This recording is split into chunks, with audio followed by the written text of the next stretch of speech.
close till I get up. O seu podcast de tecnologia e segurança. Amigos profissionais unidos pela tecnologia e segurança. Meu nome é Heitor, trabalho na área de segurança da informação e está no ar mais um Node. Esse é o 14º episódio da 4ª temporada do PodPuts. Está aqui comigo meu amigo Bruno. Salve, Bruno. Tudo bem com você?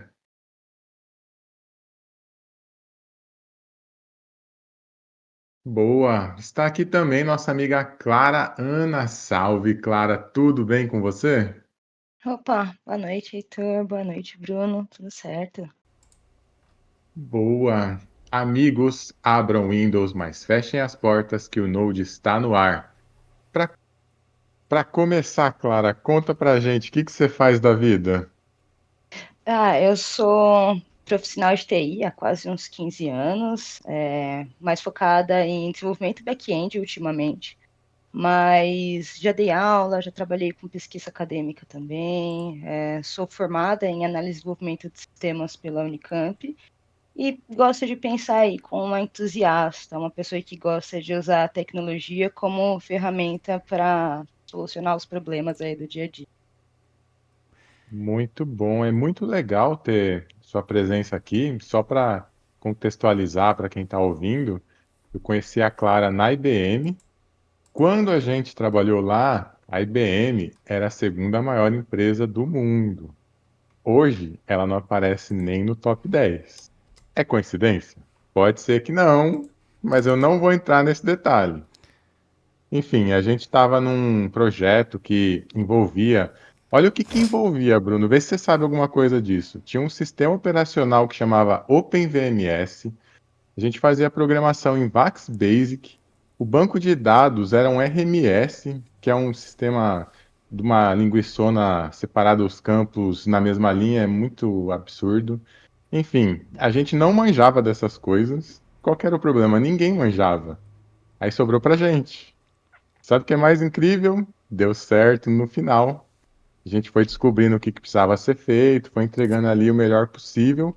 Lembrando, naquela época não tinha chat GPT, tá, gente? Clara, feito esse introito, conta pra gente. Essa experiência aí da sua vida te traumatizou? Você conseguiu superar? Como é que foi? Eu acho que cada dia é um exercício de superação, né? Mas, brincadeiras à parte, é bem interessante porque quando eu entrei na IBM foi, acho que, o meu estágio de faculdade, daí depois de alguns dias eu fui efetivada e foi meu primeiro trabalho mais oficial, assim como TI. E é muito interessante pensar que eu entrei meu primeiro trabalho com tecnologia oficialmente foi para ser desenvolvedora de Shell e She no sistema um sistema baseado em Unix, né? Então é interessante, pleno 2015, 2016, a gente trabalhando com essas tecnologias de ponta, né? Mas foi muito engraçado porque me formou muito como profissional, assim, de aprender a debruçar em documentação, estudar, não procurar soluções mágicas, só entender o problema e entender bem as ferramentas que a gente tem em mãos. Eu acho que esse foi um aprendizado muito rico para toda a carreira, assim. Eu tenho uma pergunta pra vocês dois, já que vocês começaram juntos na IBM. Tinha que usar terno? É porque a IBM é rotulada, né? No início lá, todo mundo batia com. Eu acho que se você obrigar um dev a usar terno, ele vai mudar de empresa. Mas eu acho que foi na nossa época, Heitor, não lembro se ainda estava, que teve a grande revolução de poder usar camiseta e bermuda abaixo do joelho. Verdade, podia usar bermuda, Bruno. Uhum. Tu vê, hein? Em 2009 já tinha home office lá quando eu entrei. Agora que ficou na moda, mas já tinha lá. Faz E, tempo. e tu sabe que uma coisa que tu falou agora, que assim, eu tava pensando antes, cara, a gente que ouve falar da IBM, o nome IBM tinha o seu respeito. Pô, todo mundo considerava uma grande empresa. E como eles não. Eles perderam o mercado assim. Muito grande, né? Calma, não exagera. Ainda é uma das maiores empresas de patente do Não, mundo. sim, sim. Mas antes eles eram bem maiores, eles acabaram abrindo muito espaço pra Sim. concorrência. Sim, sim. Ah, para mim, com certeza começou com a perda desses dois talentos incríveis aqui na Renault. Eu concordo. É uma Tá, coincidência, claro. mas seguindo, dentro do que a gente veio conversando, claro, ouvi dizer que tu é uma poliglota em linguagem de programação. Conta pra gente um pouco mais dessas linguagens que tu domina aí. É. Acho que é a linguagem que eu mais tenho horas programadas, assim, que eu mais estudei e aprendi outras linguagens a partir dela é o C. Com base no C, conheço um pouquinho de C++, trabalho muito com Java ultimamente, E fazendo te alguns tratam como microserviços. objeto também? Ah, não podia Não, perder a chance. não, não, não. Eu herdo de objeto, né? Como todo bom programador Java. Mas trabalhando, conhecendo bastante o Kotlin também, tendo aquele período de lua de mel com o Kotlin. Estudei um pouquinho de Python para data scrapping, um pouquinho de Node, e frameworks de JavaScript também, como React. Mas eu sempre tenho uma visão de que linguagens de programação são como ferramentas. Assim, às vezes você tem um martelo que vai servir para qualquer coisa, às vezes você quer aquela parafusadeira de torque mais refinada, e que você tem sempre que entender as ferramentas que você tem, com fazer.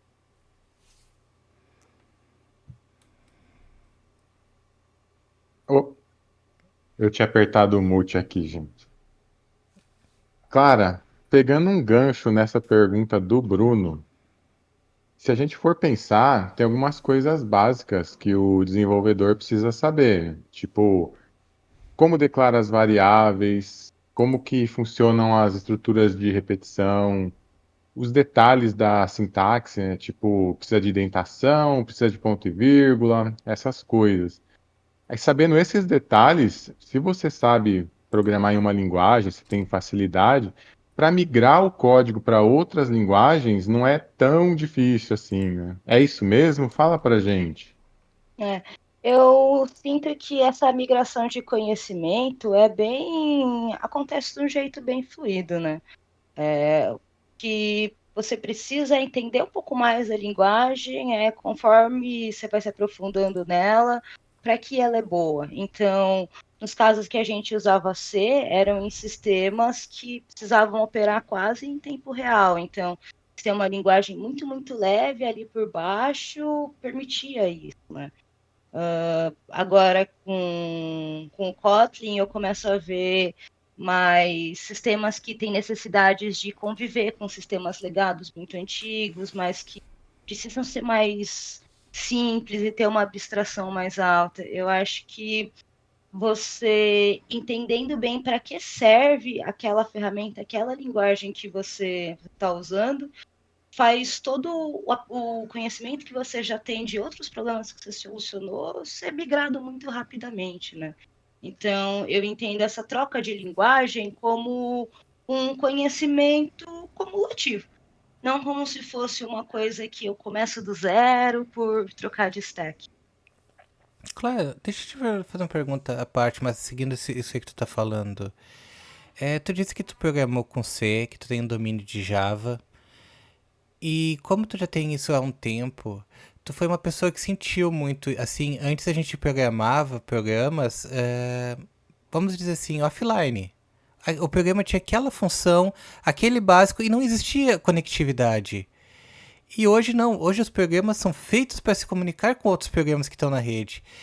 Como é que foi tu sentiu isso nos teus códigos? Teve que ter essa adaptação?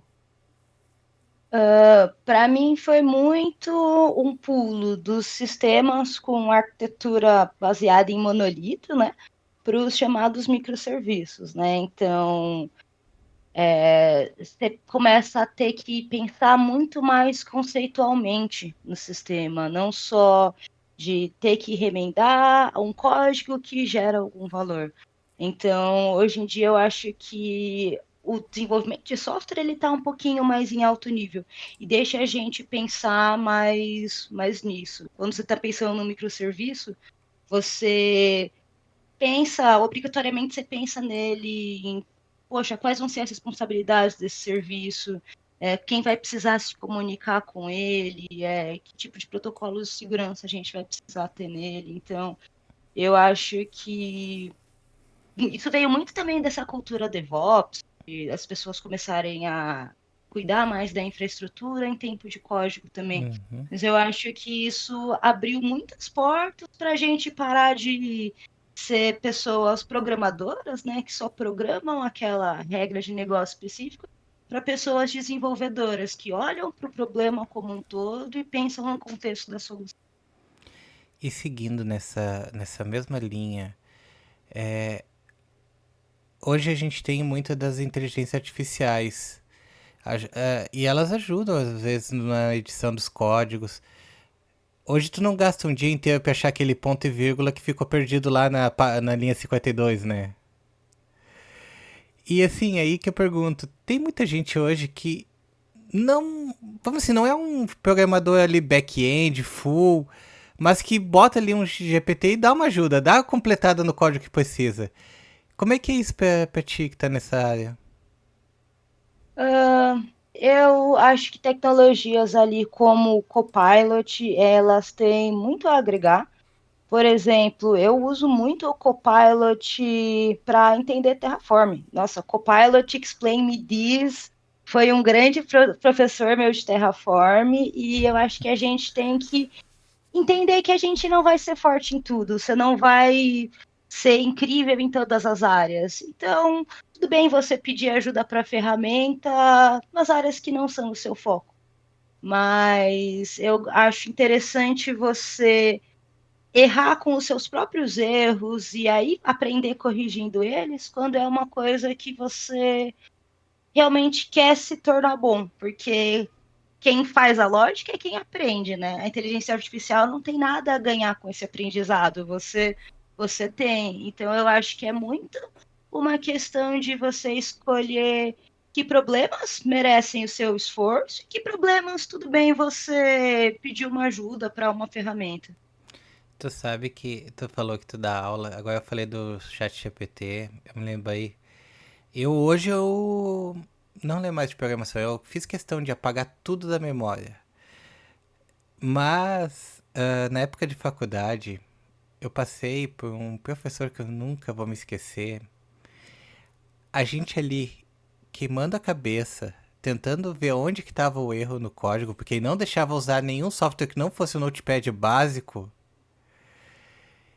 E ele passava por trás da gente, ele só olhando de cima, ele olhava e fazia assim, não vai rodar.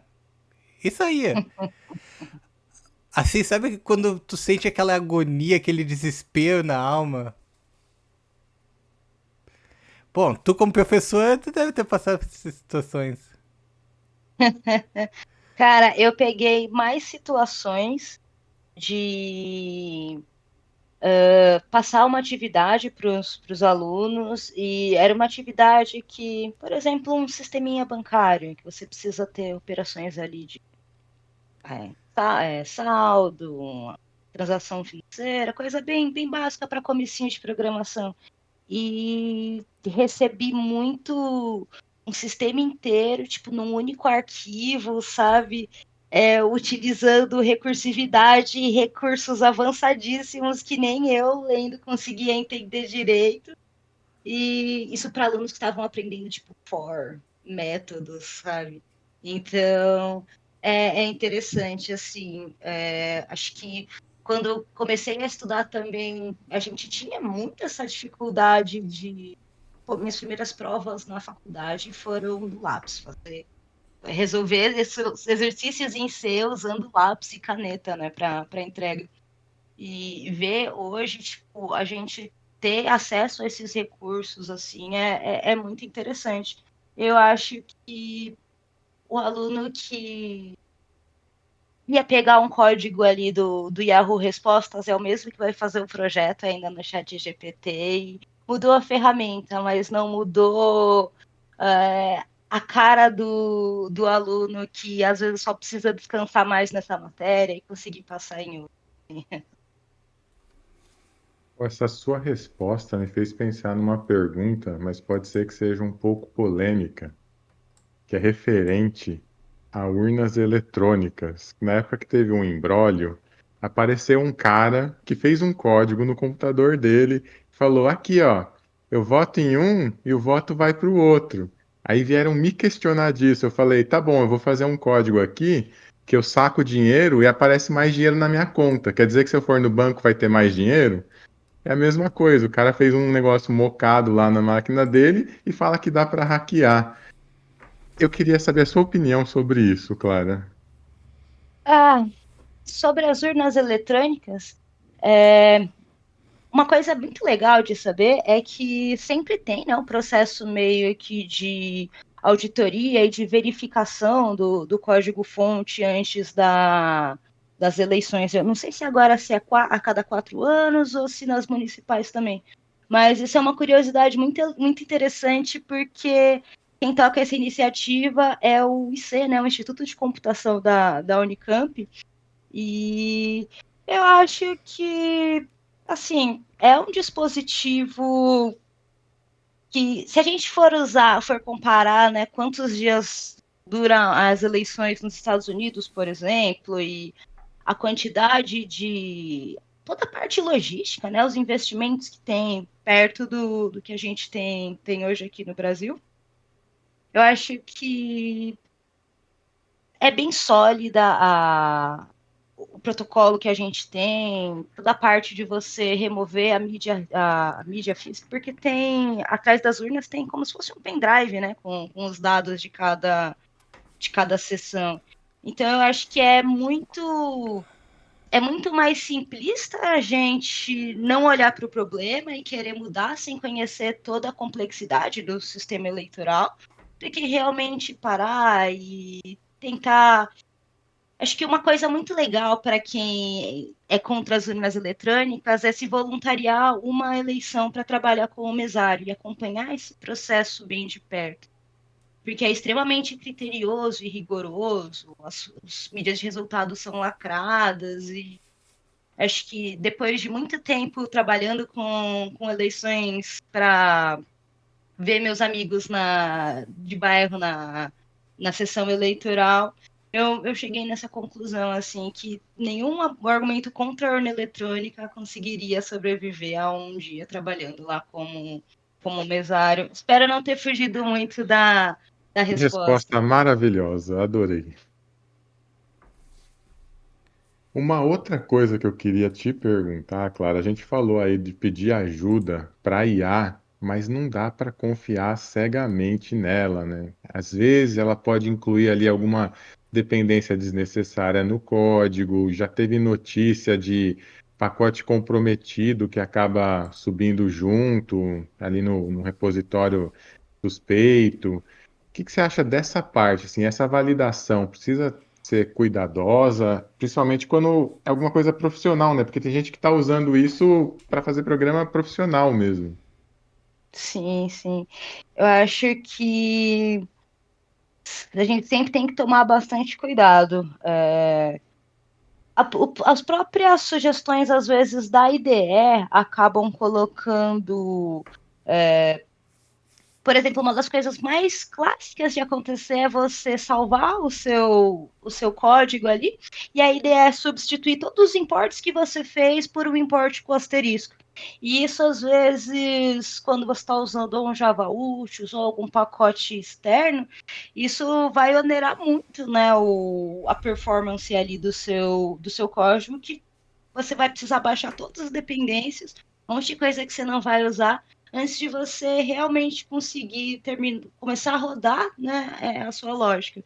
Eu acho que a gente sempre tem que estar muito atento às mudanças que são feitas ali durante a nossa atividade, né? Seja gerada por IA, seja gerada pela própria IDE.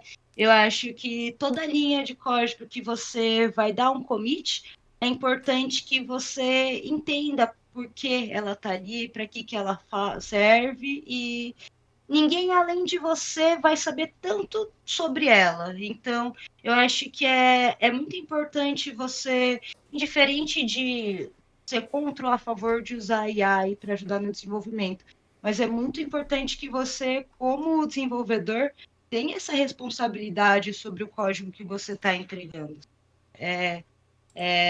Também o seu legado, né? Quando a gente trabalhava lá no projeto do BES, Heitor e eu, a gente já encontrou uns códigos com comentários mais velhos que eu, assim, códigos de 1991. A gente já encontrou uma vez, é até uma história bem emocionante essa. A gente já encontrou agradecimentos para um programador que tinha falecido, tudo em comentários de códigos muito antigos. Então, Que legal. o código escrito é o legado do desenvolvedor, sabe? Eu acho que a gente Sim. tem que olhar para ele sempre com muito carinho. Então, seguindo essa linha de raciocínio, eu queria saber assim, ó. Eu sei que tu já tem um tempo de programação, então tu já deve ter ali a tua caixa de ferramenta prontinha com os códigos já. Mas o que sim, tu prefere? Gerar um código do zero pra te criar aquela linha ali? Ou tu já pega um código que tá ali meio montadinho só pra te ir complementando?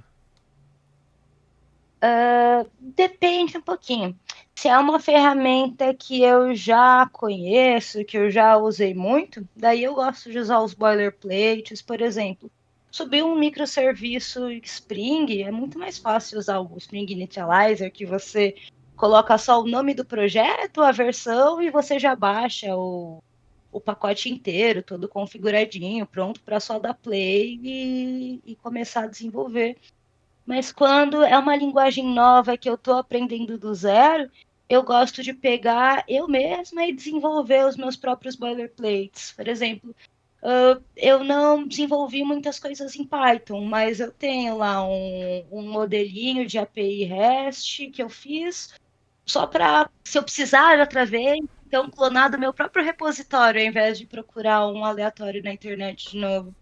Eu acho que o GitHub, você ter a sua conta pessoal no GitHub e ir guardando os projetinhos com o passar dos anos, ele te dá tanto mementos divertidos, você olhar um código feio, feito há mais de uma década atrás, quanto de realmente coisas úteis, de nossa, já resolvi uma coisa parecida num projetinho assim, ir lá e olhar a sua solução e ter como repertório. Do mesmo jeito que tu olha uma foto antiga assim, bah, não acredito que eu era assim, tu olha o código assim, não, não acredito que eu programava assim.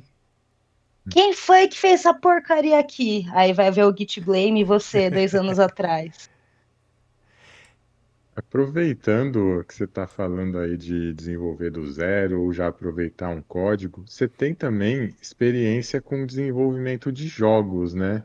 Queria que você falasse um pouco dessa parte, porque assim, pra gente que olha de fora, parece que é uma coisa muito legal. É legal mesmo? Ah, desenvolver jogos foi uma das experiências mais incríveis e mais frustrantes que eu já tive na vida.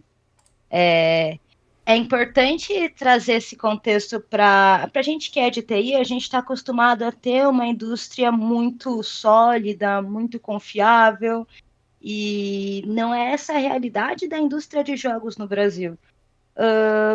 Por exemplo, a empresa que eu trabalho hoje, o Itaú, é muito mais antiga do que a área de jogos no Brasil. É quase 2 vezes mais. Então, meu pai provavelmente é mais velho do que a área de jogos no Brasil. Então, tem muitas coisas muitos direitos que a gente já tem garantidos em TI, que o pessoal de jogos agora está se organizando para entender que é realmente uma necessidade também. Então, foi muito realizante, pessoalmente, assim, de jogos para mim é uma fusão muito louca de tecnologia com arte. São duas coisas que eu gosto muito. Então, foi muito interessante estar trabalhando ali num software que ainda tinha gira, ainda tinha todo esse processo que a gente sabe do desenvolvimento de um sistema, mas cujo produto final era um produto feito para passar uma mensagem e divertir as pessoas, fazer com que você tenha um bom tempo com seus amigos. Então, para mim era um objetivo muito mais realizante assim do que garantir estabilidade num sistema assim. Acho que do ponto de vista de legado me fez muito sentido. Mas outros completos desafios. Eu lembro que do que eu aprendi de observabilidade, que eu uso muito hoje no Pix, eu aprendi no Relic Hunters Legend, que no final era um sistema em tempo real, com baixíssima tolerância a falhas, e que houve milhares de eventos a cada segundo, né? Eu trabalhei com a parte de jogos, mais na parte de governança de TI, processos de QA, então testar muita coisa, aquela coisa de passar a tarde jogando e falar que está trabalhando, passei por ela também. É bem menos legal quando você tem que ficar procurando um bug chato que só aparece numa condição muito específica. Mas eu acho que a área de jogos do Brasil faz um trabalho lindo, com poucos recursos, pouco investimento, e a gente tem obras maravilhosas, como Árida, e até o próprio Relic Hunters Legend. A gente tem desenvolvedores de jogos artistas muito talentosos no Brasil, que tem muitas histórias incríveis para contar. Eu acho que eu fico empolgada de ver as pessoas. Alguns alunos me perguntavam às vezes disso na faculdade. Fico muito empolgada de ver pessoas ainda tendo vontade de desenvolver jogos, apesar de todo esse contexto mais de layoff. Mas... Sabe, Clara, só um comentário assim, eu sempre gostei de jogos, gosto de jogar, mas pra mim a programação de jogos eu sempre associei com a programação de softwares. Até uma vez que eu vi um cara falando do tal do indie. Ah, porque isso, porque aquilo, e botava de novo aquela palavra do indie e eu não entendia. Aí depois que eu fui até as que eu vi, deu, não, gente, não é a mesma coisa. O troço é mais embaixo. É bem mais complicado. Eu acho que entender esse conceito dos jogos indie faz muitas coisas fazerem sentido, né? Como responder aquela pergunta de, nossa, como pode um jogo de R$ 400 ser muito parecido com outro jogo de R$ 400 que eu comprei, enquanto tem esse de 25 aqui que traz uma experiência fantástica e diferente de qualquer outro jogo que eu já joguei. Eu acho que quando a gente tem desenvolvedores diferentes, que têm contextos diferentes, saindo um pouquinho daquela coisa do chamado AAA, né, das grandes empresas desenvolvedoras de jogos, Rockstar, Riot, e são basicamente as big techs dos jogos, né? Sim. Então, quando a gente sai um pouquinho desse foco e começa a olhar os estúdios brasileiros, os estúdios menores, são muitas coisas legais. Tem um novo jogo que eu também estou acompanhando bastante, que é o Atomic Picnic, que é num estúdio muito, muito bacana brasileiro, chamado Bitcake, que tem um personagem que chama Churrasquinho no jogo. E o jogo é inteiro em inglês, ele é feito para o mercado gringo, e nas lives tem gringos tentando falar churrasquinho, sabe? Eu acho que é de um valor. Churrasquinho não, perdão, cachaçinha. Cachaçinha. Só melhora. Eu acho que é um contexto muito rico que a gente não teria nesse ambiente mais controlado, né? Das Sim. AAAs.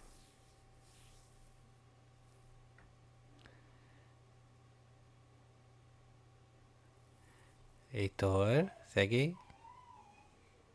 Vamos seguir. Cara, outra coisa que eu queria te perguntar, você falou aí de jogos que você gosta. Nas horas vagas, além de jogar, o que que você gosta de fazer? Você continua no computador? Você prefere fazer outras coisas? Como que é? Hum, ultimamente, eu venho jogando bastante no computador. É, gosto bastante de consoles também, então sou grande fã de Pokémon, então vira e mexe, estou jogando alguma coisinha de Pokémon no Switch ou no PC de emuladores antigos. Eu gosto Aquelas bastante de versão música Red, também. Green. Sim, Pokémon Crystal, Elite, Elite. Eu sou do tempo do Blue, gente, eu sou velho. Não, mas o mais legal era o Yellow, que você conseguia virar para trás e ver a emoção do Pikachu. Não, aquilo, gente, mudou o coração de uma geração. Verdade. É. Mas eu gosto bastante também de música. Eu tô aprendendo baixo agora, mas eu já toco violão e ukulele há alguns anos. Acho que é um hobby que vem desde a adolescência e me ajuda muito, principalmente quando tem alguma preocupação na cabeça ou algum problema que está me deixando cansado ou Você quer dar exausto uma palhinha pra emocionalmente. gente? Ah, essa fica para depois da gravação.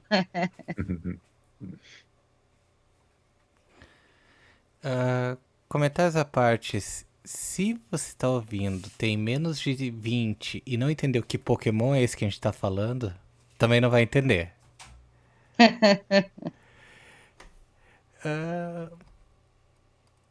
Já que hoje a gente tá falando de programação, é só uma observação. Quando a gente prepara o episódio, quando a gente pensa no episódio, o meu colega aqui, o Heitor, ele que geralmente pensa no assunto, desenvolve um pouco. E já que essa vez é programação, eu acho que o Heitor se empolgou nisso e deixou quase como se fosse um easter egg ali no roteiro. Que ele me deixou um comentário que eu lendo esse episódio, eu comecei a rir. Só que eu tava num ambiente que não era pra rir. Então eu queria deixar o meu agradecimento, Heitor, pelo comentário do easter egg, que eu vou só te escrever e dizer assim, ó. Bruno, comente, contempla, pergunta, grita ou faça o que quiser. É, mas estava comentado esse aí, não faz parte do código-fonte. É, mas tem que cuidar, tem que cuidar, olha. O pior é que quando a gente quer rir e não pode, parece que o troço é mais controlado ainda. Você estava numa reunião, é isso? É por aí. Ô, cara, aproveitando a sua presença, me ajuda a converter o Bruno, porque assim, ele não precisa programar numa linguagem compilada, tipo, você falou aí de C, de Mas eu já Java. te disse, eu Pelo menos programo. fazer script, alguma coisinha ali em Python, né? Vamos tentar convencer ele a fazer mais programação na vida. Então, eu não sei que Cara, preconceito é esse que tu tem. Eu já te disse, eu programa em HTTP, HTML e eu ainda faço estimização em CSS. Ai, ai. cara, para as pessoas que não são tão chegadas em código, eu tenho duas sugestões que são bem interessantes. A primeira é o Bubble.io, se eu não me engano, e a segunda é o Node-RED. As duas são aquela programação de baixo código, sabe? Que são mais programação em blocos. Essa do Node-RED é muito interessante porque eu já usei em projetos grandes e a gente fazia toda a parte de BFF, né? Então, um back-end só para o front, que é uma camada entre o back e o front para ter um pouquinho mais de segurança ali, você não expor seus microserviços para a rede. E é muito interessante. A gente usava para essa aplicação num projeto financeiro e eu tenho amigos que usam para fazer toda sorte de aplicações com Arduino, jogos e várias coisas assim. Então, não gostar de escrever código atualmente não é mais limitação para. Ai, que belezinha. Não é mais uma limitação para a gente programar. Eu concordo totalmente. Esse que você falou me lembrou de aquele do gatinho, chama Scratch, acho. É tipo isso? Scratch, Isso Scratch. aí. Inclusive, um easter egg para vocês. Eu me apaixonei por dar aula a primeira vez com Scratch. Teve um trabalho de faculdade da disciplina, acho que de gestão de projetos, que o trabalho que o professor sugeria era que você fosse para uma escola pública e desse aula de Scratch para crianças ali do quarto, quinto ano. E foi uma experiência tão bacana ter, sei lá, uns 30 pirralhos de 10 anos me chamando de ô tia, ô tia, ô tia, Pô, ainda que tava na me formou vantagem. bastante aí. Na minha época, só a única coisa de tutorial era Visual G. Ah, não. Zorge é sofrido, bem sofrido. O Scratch é bem bacana, assim, para crianças ali na idade da alfabetização, 7, 8, até adolescente, consegue fazer muita coisa interessante. Tem muito um repositório de joguinhos feitos em Scratch também na plataforma. É bem rico. Claro, deixa eu te interromper uma pergunta agora que me veio à cabeça. Pra quem é, vamos dizer assim, que nem nós, assim, desse mundo de tecnologia, que quer começar no mundo dev. Antigamente era linguagem C, Java, como tu aprendeu, e a gente sabe que é umas linguagens mais difíceis. Mas hoje, por exemplo, tu tem o Python, que é uma linguagem mais simples, que assim, não é tão simples, mas ela é mais facilitada de tu entender a sintaxe dela. Tu acha que pra quem quer até hoje no mundo de dev é um caminho mais, vamos assim, já percorrido ali o difícil? Ah, eu acho que tem suas facilidades e tem seus desafios. Eu acho que o que desmotiva um jovem a entrar no mundo da programação hoje é ver empresas grandes tendo problemas de layoff, ver a concorrência absurda em algumas vagas, mas eu acho que também é um recorte específico. Eu acho que tem muito conteúdo de altíssima qualidade na internet. Eu acho que todo mundo aqui tem pelo menos um ou dois professores preferidos no YouTube. Eu acho que não importa, não só limitando a tecnologia, né? Não importa muito qual frente, sempre tem muito conhecimento disponível na internet. Eu acho que o papel que as instituições acadêmicas, aí, faculdades, universidades, cursos técnicos também, que eles são muito importantes para as pessoas que estão querendo ter uma primeira experiência em uma área, são que essas instituições vão, além de ajudar a desenvolver as soft skills que você precisa ali para atuar nessa profissão, né? Não só fazer um programa que calcula o IMC, e sim você ter a segurança de se chamar uma pessoa desenvolvedora, um analista de TI.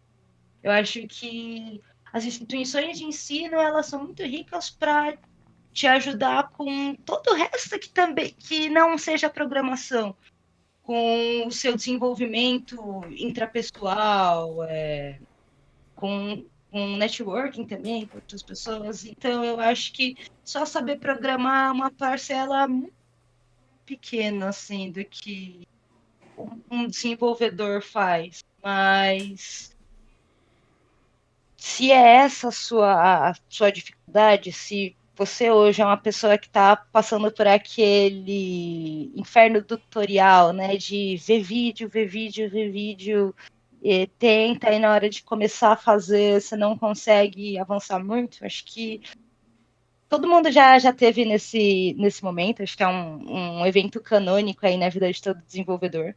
Mas o que eu gosto de fazer quando eu chego nesse ponto é fazer só a coisa mais aleatória e inútil com programação que eu puder. Então, última vez eu estava estudando muitas coisas de Java, de Spring, e estava meio que num tutorial real disso. eu fui fazer uma skill de barulho de pum para Alexa, porque sim. Porque às vezes é só importante você lembrar que aquela ferramenta pode fazer coisas divertidas. E acho que é muito importante para quem trabalha com tecnologia lembrar que tem coisas divertidas também, que não precisa ser tudo só para trabalho. Eu acho que se fica aquela, ai, vou programar só no trabalho, você eventualmente vai acabar odiando programar. Então, eu gosto muito de sugerir para as pessoas fazerem coisas inúteis, coisas que não vão dar em nada, só pelo puro prazer de fazer uma besteira, sabe? Muito bom, Clara. Foi muito legal. Gostei muito dessa conversa aí, das suas experiências que você compartilhou com a gente, mas a gente está chegando no final do episódio de hoje. Então eu gostaria de ouvir as suas considerações finais. É. Queria agradecer primeiramente aí ao Bruno e ao Heitor pelo espaço, agradecer aí a todos os ouvintes do Podputs pela atenção e desejar a todos aí uma boa semana, independente do dia que vocês estiverem ouvindo isso, e que seja uma boa noite. Ai, me confundi, desculpa. Não ensaiei essa parte. Não tem problema.